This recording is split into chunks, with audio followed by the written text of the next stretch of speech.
কোরবানি ঈদের আগে মশলা আমদানিতে তেমন ব্যস্ততা নেই হিলি স্থলবন্দরে। আমদানি হচ্ছে জিরা, আদা, এলাচ সহ কয়েকটি মশলা পণ্য। এদিকে স্থানীয় বাজারে কমেছে বেশ কয়েকটি মশলা পণ্যের দাম। এ বিষয়ে বিস্তারিত জানাতে হিলি স্থলবন্দর থেকে যুক্ত হচ্ছেন সহকর্মী সোহেল রানা।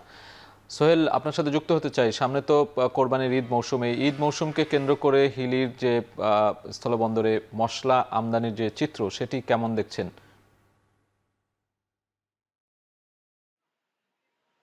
সাজিদ, মশলা আমদানির যে প্রস্তুতি আমরা বরাবর দেখি কুরবানি ঈদকে সামনে রেখে, সেই চিত্র এবার পুরোটাই ভিন্ন আমরা দেখছি। আসলে স্থবির হয়ে পড়েছে হিল স্থল বন্দরে যে মশলা আমদানি যে কার্যক্রম, সেটি আমরা লক্ষ্য করছি কয়েকদিন ধরে। যেটি বন্দরের চিত্র দেখছি যে বিশেষ করে 2 থেকে 4 ট্রাক জিরা, 2 ট্রাক আদা, এলাচ এবং লবঙ্গ থেকে শুরু করে বেশ কয়েকটি মশলা পণ্য এই বন্দর দিয়ে আমদানি হচ্ছে, যা বিগত সময়গুলোর তুলনায় কিন্তু অনেকটাই কম।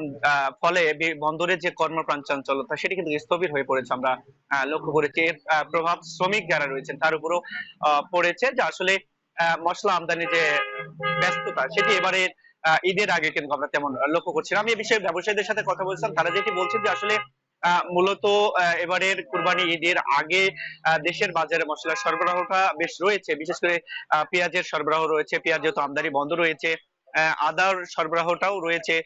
ফলে কিন্তু এই যে পণ্যগুলোর চাহিদা কিন্তু কিছুটা কম রয়েছে, যার কারণে তারা কিন্তু বন্দর দিয়ে কিন্তু ভারত থেকে কম আমদানি করছে।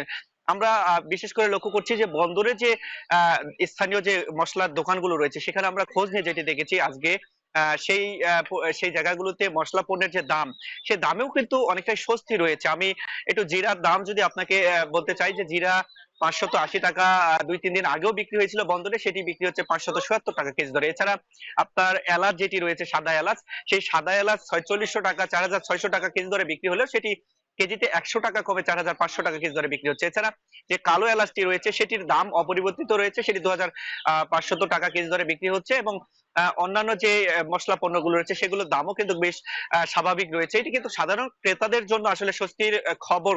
তবে ব্যবসায়ীরা বলছেন আসলে আমদানির যে সুযোগ সুবিধা বন্দরে, সেটি না পাওয়ার কারণে তারা কিন্তু ভারত থেকে এই যে মশলা পণ্যের আমদানি, সেটি পরিধি তারা বাড়াতে পারছে না। ফলে বাণিজ্যের যে স্থবিরতা বন্দরে, সেটি কিন্তু আমরা লক্ষ্য করছি। সব মিলিয়ে বলা চলে যে আসলে কুরবানি ঈদের আগে তেমন একটা মশলা পণ্য নিয়ে ব্যস্ততা নেই বন্দরের ব্যবসায়ীদের মধ্যে।